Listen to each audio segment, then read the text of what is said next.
આજના આ chapter number 6 the nitrate દેઓલીના 4th લેક્ચરમાં આપનું સ્વાગત છે. સ્ટુડન્ટ, આગળના 3 લેક્ચરની અંદર આપણે ચેપ્ટર સમજ્યા, ધેન વોકેબ્યુલરી અને કોમ્પ્રિહેન્શન સેક્શનનો અભ્યાસ કર્યો, right. Than next today we will start hour next topic language practice section, right. હવે નેક્સ્ટ જોઈએ લેંગ્વેજ પ્રેક્ટિસ સેક્શન. તો લેંગ્વેજ પ્રેક્ટિસ સેક્શનમાં L1 છે, work in pairs, write the occupation of the speaker, right. તો example આપેલું છે એ સમજીએ અને ત્યારબાદ આપણે લાઇન ટુ લાઇન એક જે સેન્ટેન્સ છે એના આન્સર લખીશું. એક્ઝામ્પલ આપેલું છે, he told me that I should not drive until I was 18 years, right. તો એમ કહે છે, ફર્સ્ટ સેન્ટેન્સમાં શું કીધેલું છે કે he told me that I should not drive until I was 18 year. એ મને એમ કહે છે કે મારે ડ્રાઇવિંગ કરવું ન જોઈએ કે જ્યાં સુધી હું 18 વર્ષનો ન હતો. તો કોણ એવું કહે છે? તો આન્સર આવશે traffic police. Then first sentence છે, she told me that I was not taking my medicine regularly. તેણીએ મને કહ્યું કે હું મારી મેડિસિન રેગ્યુલરલી લેતો ન હતો. તો આવું કોણ કહે? રાઈટ. તો આન્સર આવશે ડૉક્ટર. ધેન સેકન્ડ છે, he scolded him that nobody would write from his neighbours answer book. કે એ મને ખીજાઈને કહે છે કે કોઈએ પોતાના બાજુમાં રહેલા છે એનામાંથી એની આન્સર બુકમાંથી કોઈએ લખવું નહીં. તો એવું કોણ કહે? તો આન્સર છે ટીચર. ધેન થર્ડ સેન્ટેન્સ છે, she announced that the train scheduled on that day would arrive the day after. તેણીએ એનાઉન્સ કર્યું કે ટ્રેનનું શેડ્યુલ્સ છે એ the day after arrived, right. આવું કોણ કે? તો railway announcer, right. Then fourth છે, they declared that they were ready to participate in any program organized after school hours. તેઓએ એવી જાહેરાત કરી કે ready to participate in any programme organised after school hours, right. કે after school hours programme જે organised થયો છે એના માટે પાર્ટિસિપેટ્સ જે છે એને રેડી રહેવાનું છે. તો સ્ટુડન્ટ્સ કે ટીચર્સ આવી શકે, રાઈટ આન્સર. ધેન નેક્સ્ટ છે L2. હવે L2માં આપણે શું કરવાનું છે? તો read the sentence in A and B carefully, underline the differences, right.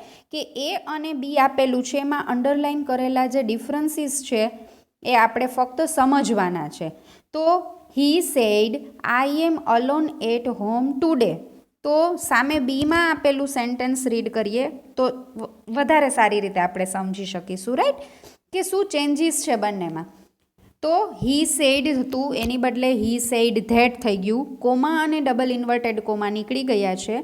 Than આઈ એમનું થઈ ગયું he was, alone at home એમનું એમ જ રહ્યું, ટુડેનું થઈ ગયું છે that day, right. Then second sentence છે, he said I am looking for my keys now.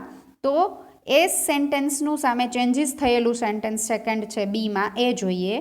He said comma અને ડબલ ઇન્વર્ટેડ કોમા નીકળી ગયા છે એની જગ્યાએ લાગ્યું છે ધેટ.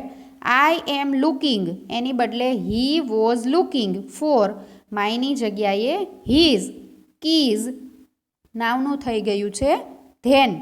ધેન થર્ડ છે, he said I visited Mahesana last Sunday.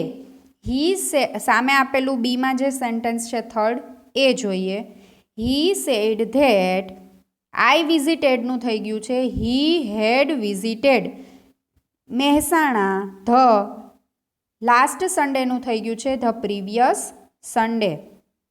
Fourth sentence છે, હી સેડ પછી આઈ have lived here for a long time. તો આઈ હેવ લીવડ હિયર એના નીચે અંડરલાઇન કરીને આપેલી છે. સામે ફોર્થ સેન્ટેન્સ છે ચેન્જીસ સાથે એ જોઈએ. હી શેડ ધેટ આઈ હેવનું થઈ ગયું છે હી હેડ, લીવડ હિયરનું થઈ ગયું છે there for a long time. Fifth છે, he said I had finished my homework when my parents come.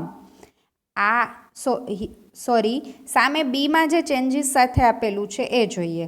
He said comma અને ડબલ ઇન્વર્ટેડ કોમા કાઢી ધેટ લગાવેલું છે.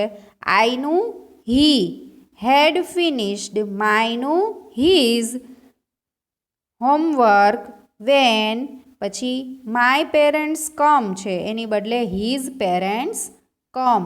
રાઈટ સ્ટુડન્ટ, જે ચેન્જીસ આપેલા છે બંનેમાં એ છે. રાઈટ, કે આપણે કોઈ પણ ડાયરેક્ટમાંથી ઇનડાયરેક્ટ સ્પીચ કરીએ છીએ તો કેવા પ્રકારના ચેન્જીસ હોય એ આપણે સમજ્યા છે. તેને નેક્સ્ટ જોઈએ. 6th, he said I have been watching this program for 2 hours. સામે ચેન્જીસ સાથે આપેલું છે. he said that he had been watching that program for 2 hours.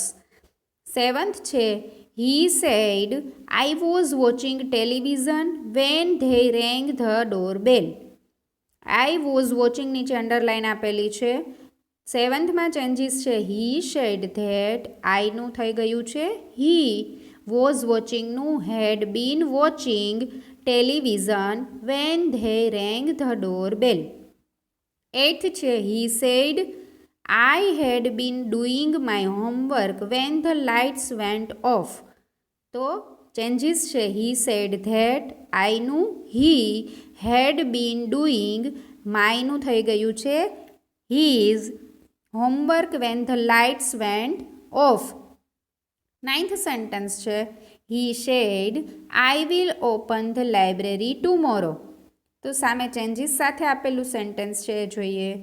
he said that he would open the library the next day. ટુમોરોનું શું થઈ ગયું છે? the next day.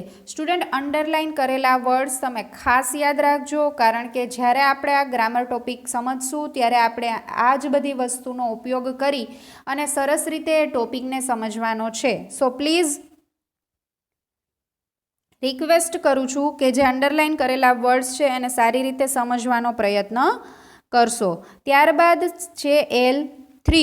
Read the text given in L2 and write down the changes made in B into the table. Right, કે હવે જે આપણે ઉપર underline કરેલા વર્ડ્સ હતા એ જ વર્ડ્સને આપણે શું ચેન્જીસ સાથે લખ્યા એ ફક્ત ચેન્જીસ કરેલા વર્ડ્સ નીચે તમારે કોષ્ટકમાં લખવાના છે અને એ આન્સર્સ રેડી આપેલા છે.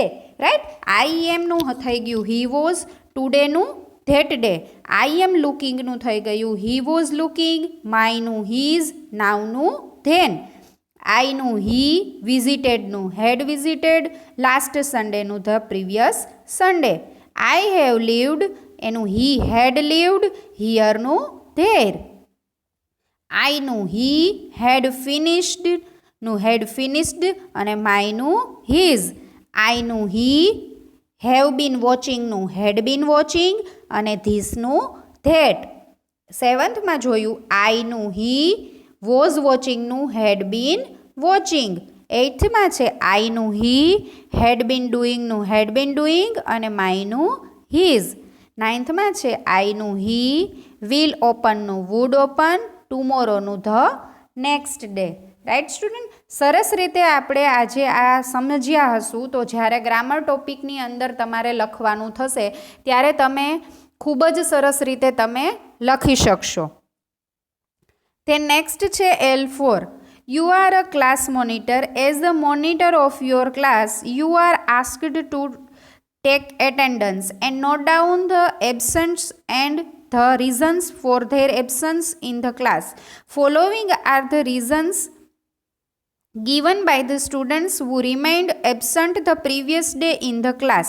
Right, કે જે એબસન્ટ છે એ એબસન્સ છે, આસ્ક પૂછો છો કે કોણ એબસન્ટ છે ક્લાસની અંદર. રાઈટ, અને એના માટે તમે રીઝન પૂછો છો. રાઈટ, કે શું કામ તમે એબસન્ટ હતા. રાઈટ, તો એ રીતે તમને એક ડાયલોગ આપેલો છે એ સમજીએ. તમે પૂછો છો કે why were you absent yesterday, તમે શા માટે એબસન્ટ હતા ગઈકાલે. તો જે સ્ટુડન્ટ એબસન્ટ હતા એ આન્સર આપે છે, નીચે લખેલું છે Disha said I was not well. Harun said, I got up late in the morning. Suketu said, I was not ready with my homework. Vraj said, I visited my uncle's place with my parents. Dheeraj said, I went to the stadium to watch the cricket match. Sonia said, we had some guests and I had to help my mother in the kitchen. Right, આ રીતે સરસ સ્ટુડન્ટે answer આપેલા છે કે શા માટે તેઓ absent હતા. તે નેક્સ્ટ એ જ આન્સર્સ છે એના રિપોર્ટ છે એ ક્લાસ ટીચરને આપે છે. રાઈટ, તો ક્લાસ ટીચરને રિપોર્ટ આપે છે ત્યારે એ લોકોએ આપેલા જવાબ છે એમાં થોડા ચેન્જીસ સાથે તમારે કહેવું પડે. રાઈટ, સ્ટુડન્ટ્સે ડાયરેક્ટ પોતાના રીઝન આપેલા છે તો એ રીઝનને તમારે શું કરેલું છે કે તમારે ક્લાસ ટીચરને કહેવાના છે. રાઈટ, તો તમે ક્લાસ ટીચરને કહો છો ત્યારે થોડા ચેન્જીસ સાથે કહો છો કે madam Disha said that he had not been well. જે ઉપર આપણે L2 અને L3માં શીખ્યા એનો જ ઉપયોગ કરી અને ફેરફાર કરી અને આ ડાયલોગ્સ લખીને આપેલા છે. Disha said that she had not been well. Haroon said that he had got up late in the morning. Suketu said that he had not been ready with his homework. Vraj said that he had visited his uncle's place with his parents. Dheeraj said that he had gone to the stadium to watch the cricket match. Sonia said that they had some guests and she had to help her mother in the kitchen. Right? L5 activity છે હવે એ જોઈએ. As a part of your school project you meet Rupam, a former student of your school. He યા she remembers his her school days. Right, કે તમે એને મળો છો તો એ શું એના સ્કૂલના એક્સપિરિયન્સ વિશે કહે છે, સ્કૂલ ડેઝ વિશે શું કહે છે. તો એ પોતે જે બોલે છે એ પહેલાં પેરેગ્રાફ આપેલો છે એ જોઈએ. I was the average student in studies, but I was very good at English. I was not good at sports. I was very fat. I did not like reading much. I used to spend too much time watching TV.